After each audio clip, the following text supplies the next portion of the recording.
I'm coming up on 10 years next month, Felipe. You're past 10 years. Yeah, I stopped doing cocaine in 2009. Yeah. Because I went on a Really? 5-day binge.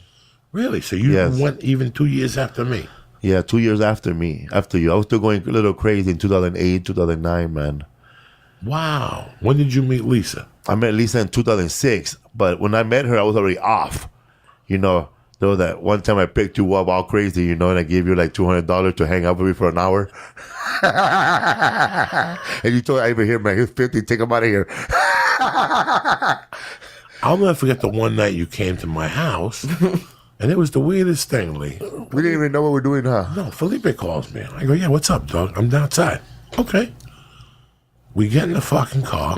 This is, I'm heavy duty junkie, guys, and here's your witness, okay? He goes, where do you want to go? I go, let's take a ride. I think we smoked a joint. We went behind El Compadre. I walked in. I took a gram off the guy.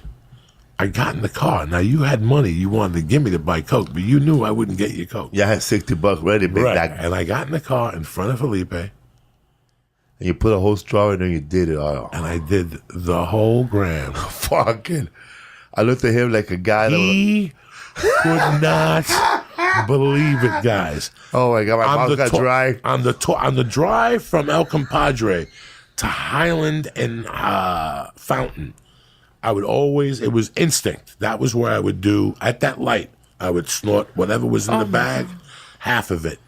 And then when I pull up to my house, whether the front or the back, I would snort the other half of what was in that bag. So when I got on the elevator, I went right upstairs and took a shit. There was no questions asked. When I walked in the house, it was to go right to the bathroom and unload the first cocaine shit of the night. And no cop ever saw you do a half. I'm a professional, Lee. No cop is gonna fucking see me. See, I could never do that. I could never like be like you know, because you've been doing it for a long Well, time. at that Yeah. time, I was ready to quit. Oh yeah, It was just I was just either waiting I was to get a heart ready to attack start. or to fucking, I didn't know what to do. And that's what I was doing. I was buying, and guys, at the end, I was buying a gram of Coke that would kill a mule from El Compadre. Yes. And I would do 2 fucking lines, and the whole gram was gone. And I would stay high for an hour and 15 minutes, and then I would sit in my living room for an hour thinking of my next move. And then I would figure out the move and go out and get another gram at 1 a.m. You were Who like does that? You Who does that? You do. You were like the first person I ever see do a whole bag, like the 20 bag, Yeah. and then go eat a burrito. Like I was like, I couldn't eat after I do coke because I want to stay high. You know, I wanted to last. At that point, Felipe, and this is a scary thing to tell you guys because you're not going to believe it, my tolerance for marijuana was the same kind of tolerance I had for cocaine at the end. So you needed more. I could open up a party with a gram. That's how I opened up the night, with my own gram. How much would Felipe open up with? A half a gram. Not even. Felipe was a gentleman. Felipe would do 2 or 3 lines or 2 or 3 bumps, and he was fine. I was a gorilla, Lee. Yeah, man. Nothing has changed from the THC. I just transferred addictions, but at least I know this going in. I've always had a high tolerance. If at 16, 17, I was already doing a half gram a night. When I was 16, 17, I would buy a half gram, go to my friend's house. They were 16 or 17. We'd do 2 bumps. And who do you think finished the rest of that coke at night? Me. I'd go home, put in fucking Black Sabbath on an 8-track with the speakers on, and I'd just sit there all night, listen to fucking music like an asshole and cry, think about my mother and cry and shit like that. So I started at 17 with a half a gram already. By the time I went to prison in 86, a year before I got locked up, before I kidnapped that poor kid, you should have seen what I was doing. You should have seen what I was doing. I was probably doing 7 G's a day. Damn. One in the morning to wait. This is when I was doing it. I couldn't function on it, but I could still do it in the morning, eat breakfast, and live my life. That phase was like for 6 months, where I would get up and do a half gram of coke, eat breakfast, give my ex-wife a stabbing, eat a pussy, the whole fucking thing at 8 in the morning, and then by the time I got in the car, I was fine. Me, I was more like a degenerate, man. I'm a binger. I would like party, like start smoking crack, you know, when I started smoking crack, you know, like in 2004, 2005.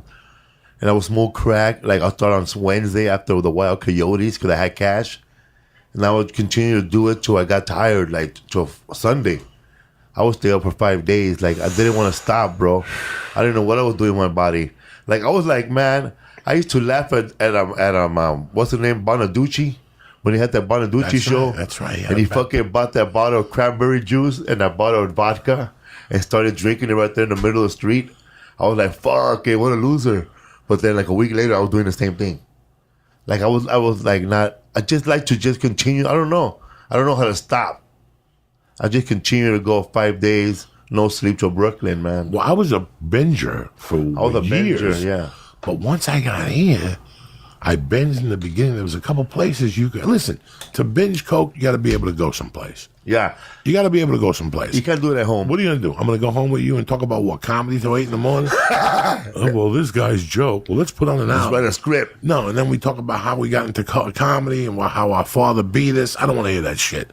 So you have to go somewhere where there's 20 people in the room. But then it gets creepy.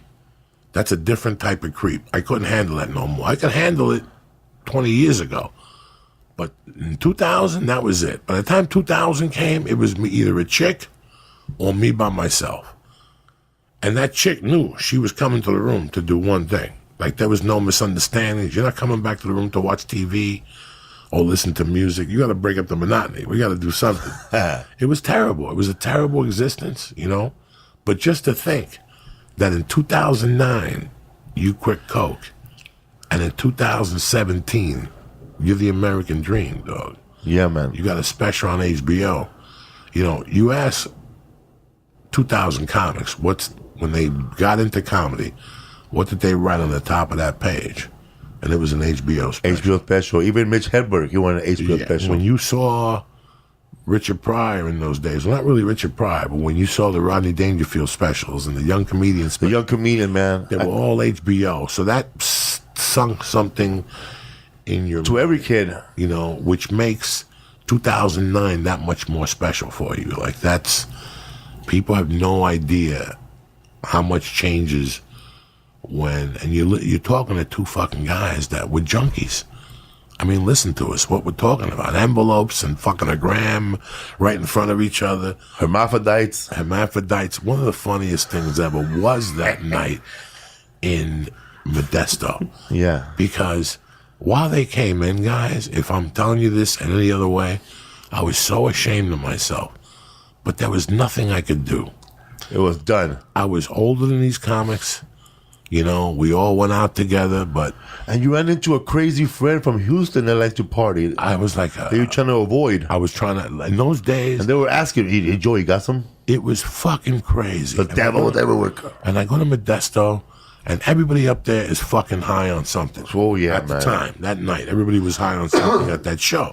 And there's 15 people running around backstage drinking. They had grabbing cups. They had us in a little room with booze and a garbage green can. room for all his friends. With all his friends and shit. And we got paid cash. We knew what to leave right away. And then one of the kids came up to me, and I'm bugging him. Come on, get me a package, get me a package, get me a package. I get off stage, the show ends, the guy didn't get a package.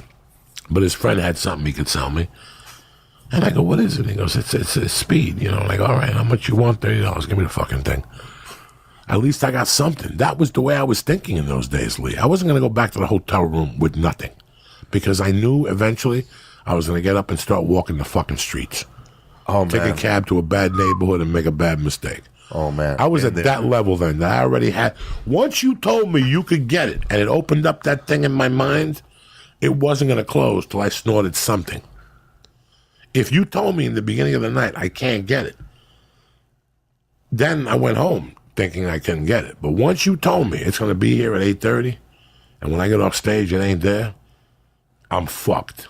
Because I already opened up that valve of thought. Drugs are bad. You shouldn't do drugs. If you do them, you're bad. Because drugs are bad, okay? It's a bad thing to do drugs, so don't be bad by doing drugs, okay? That'd be bad. Drugs are bad.